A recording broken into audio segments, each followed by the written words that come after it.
안녕하세요.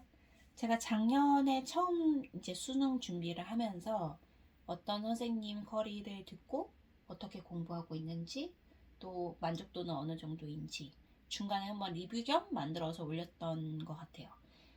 이제 또 새로운 해가 시작이 됐고 새로운 커리큘럼들이 다 올라왔잖아요. 그래서 거기에 맞춰서 또 저는 어떤 거를 들을 거고 어떻게 계획하고 있는지 간단하게 얘기를 해볼까 합니다. 일단 저는 선택 과목부터 얘기를 해볼까요? 국어는 화작을 선택을 했어요. 작년에 시작할 때는 사실 언매를 선택을 했고, 언매를 선택을 했던 이유는 표준 점수가 같은 점수를 받았을 때 언매가 5점에서 7점 정도 차이가 난다라고 얘기를 들어서 그 점수를 포기를 할 수는 없으니 언매를 선택을 했었는데요.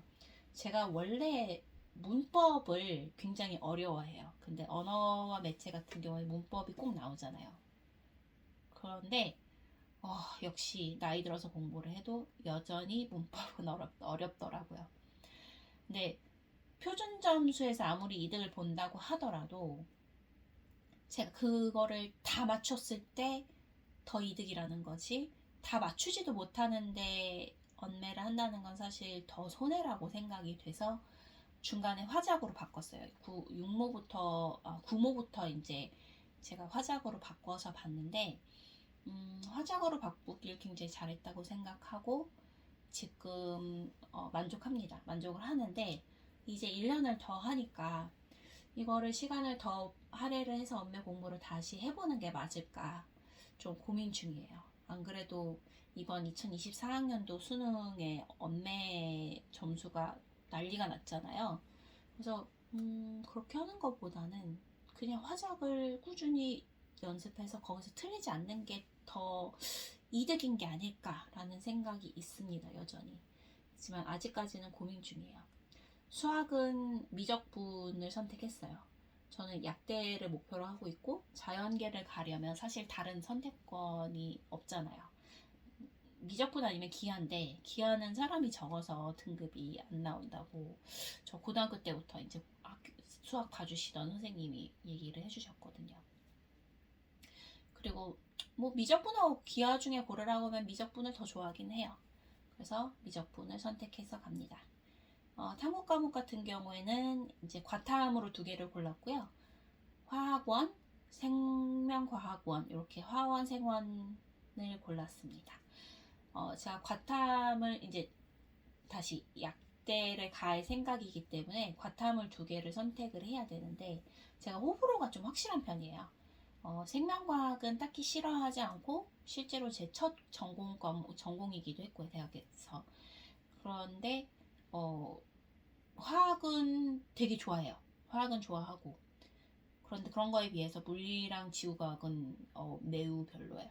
지구과학은 진짜 별로 안 좋아하고 물리는 어렸을 때는 이게 뭔 소리야 라고 했던 게 많아서 싫어했었어요. 근데 지금은 뭐 물리가 어렸을 때처럼 어렵게 느끼지도 않고 딱히 그렇게 싫은 거는 아닌데 화학을 워낙 더 좋아하고 또 물리랑 화학 중에 이제 선택 과목 유물리를 따지자면 물리가 딱히 더 이득인 것 같지는 않아요. 그럴 거면 차라리 좋은 걸 하자. 그리고 어차피 약대를 갈 거니까 화학을 하는 게 더 맞지 않나 라는 생각으로 화학을 선택을 했습니다. 과목별 공부 패턴이나 시간은 이거는 작년 같은 경우에는 수학은 매일 공부를 했어요. 수학은 매일 공부를 했고 국어도 거의 매일 공부했고 이제 주 6일 정도 공부를 했어요. 좀 많이 못한 주는 주 5일. 근데 제가 마지막에 현타가 오면서 내가 국어 공부를 하는 게 이게 의미 있는 결과를 나에게 가져다 주는 게 맞나 이러면서 한 6주에서 2달 정도를 손을 완전히 놔버리면서 그때 점수가 훅 미끄러졌거든요. 결과적으로 이번에 그렇게 하면서 읽는 속도가 느려져서 수능에서 화작 나온 문제를 못 풀었어요. 시간이 없어서 못 풀었어요. 그래서 아무리 현타가 나도 손에서 놓지 말아야겠다라는 아주 귀한 교훈을 얻었습니다. 그리고 과탐은 이제 주 4회 이상 하려고 노력 중인데요. 작년 같은 경우에도 똑같이 노력을 했지만 사실 주 4회를 거의 못했어요. 뭐 주 2회 하면 많이 하는 주도 굉장히 많았고 변명이자 핑계를 대자면 제가 수학을 채울 게 너무 많았기 때문에 수학 시간이 너무 오래 걸리는 거예요. 수학 시간이 너무 오래 걸려서 그렇게 공부를 하다 보면 이제 과탐 공부할 시간이 안 남는 거죠. 그래서 많이 공부를 못했습니다. 그런데 이제는 과목별로 개념을 채우는 거는 다 끝난 상태라서 물론 이제 개념을 채웠다고는 하지만 그 100% 아는 건 아니고 그 빈 공간에 이제 연습 문제 풀면서 채워가는 수밖에 없잖아요.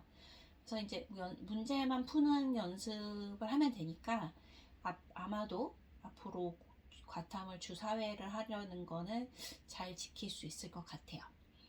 영어랑 한국사는 전혀 공부하고 있지 않아요. 한국사 같은 경우는 초기에는 조금 공부를 했었는데 제가 역사를 되게 싫어해요. 원래 역사를 굉장히 공부로 하는 걸 굉장히 싫어하기도 하고 실제로 이제 정시로 지원을 할 때 대학마다 한국사를 그냥 응시 확인만 하는 학교도 굉장히 많고 또 많이 본다고 하더라도 이제 4등급까지 배점이 똑같기 때문에 감점이든 가산점이든 뭐 사실 큰 차이는 없더라고요. 4등급까지는 같은 점수를 주고 5등급, 6등급 갈 때마다 조금씩 이제 점수가 다르게 적용이 되는 건데 그 정도는 그냥 넘어가도 되지 않을까 라고 생각을 해서 어느 순간 한국사는 그냥 안 하고 있어요. 그리고 영어는 제가 워낙 미국에서 오래 살면서 공부하고 일하고 했기 때문에 그때 많이 해서 지금은 안 해도 될 만큼 실력을 잘 유지하고 있는 것 같습니다. 그래도 영어를 읽는 속도는 아무래도 안 읽으면 좀 느려지기 때문에 그거를 좀 방지하기 위해서 이제 모의고사 직전에는 좀 책을 읽어요. 영어로 된 책을 좀 읽고 그리고 모의고사 한두 세트 정도는 그래도 못해도 풀어보고 가고 이 정도는 하고 있습니다. 그래서 공부는 그렇게 하고 있고요. 올해도 여기서 크게 바뀌지 않을 것 같아요. 작년에 선택했던 선생님들 거의 다 똑같이 선택해서 갈 거고요. 국어만 다른 선생님을 선택해 보려고 지금 생각 중이에요. 그리고 어떤 선생님을 선택을 해야 될지 지금 좀 고민이 있습니다. 그래서 혹시 국어 선생님 추천해 주실 분 있으면 부탁드려요. 저는 지금 메가패스 끊을 거라서 메가 선생님 중에 좀 추천할 만한 선생님 있으면 알려주시면 감사하겠습니다. 작년에는 김동우 선생님 들었어요. 그리고 영어 같은 경우에는 제가 작년에 원래 월간 조정식을 사려고 했는데 그거를 놓쳐서 그럼 2023년 거 사서 풀지라는 생각으로 당근으로 막 찾아서 구해놨거든요. 그런데 안 했어요. 저한테는 사실 크게 의미가 없는 책이더라고요. 그래서 이거를 사실 좋은 책이거든요. 좋은 책이라서 묵히기가 너무 아까운데 혹시 원하시는 분 있으시면 말씀해주세요. 제가 보내드릴게요. 댓글로 남겨주시기 바랍니다. 네, 그래서 다음 영상에서는 과목별로 어떻게 공부할 거고 어떤 선생님 커리를 탈 거고 작년에 해보니 이런 장단점이 있더라 라는 얘기를 다음 영상에서 해보려고 합니다. 여기다 그것까지 하면 너무 길어질 것 같아요. 그럼 다음 영상에서 만나요. 바이바이.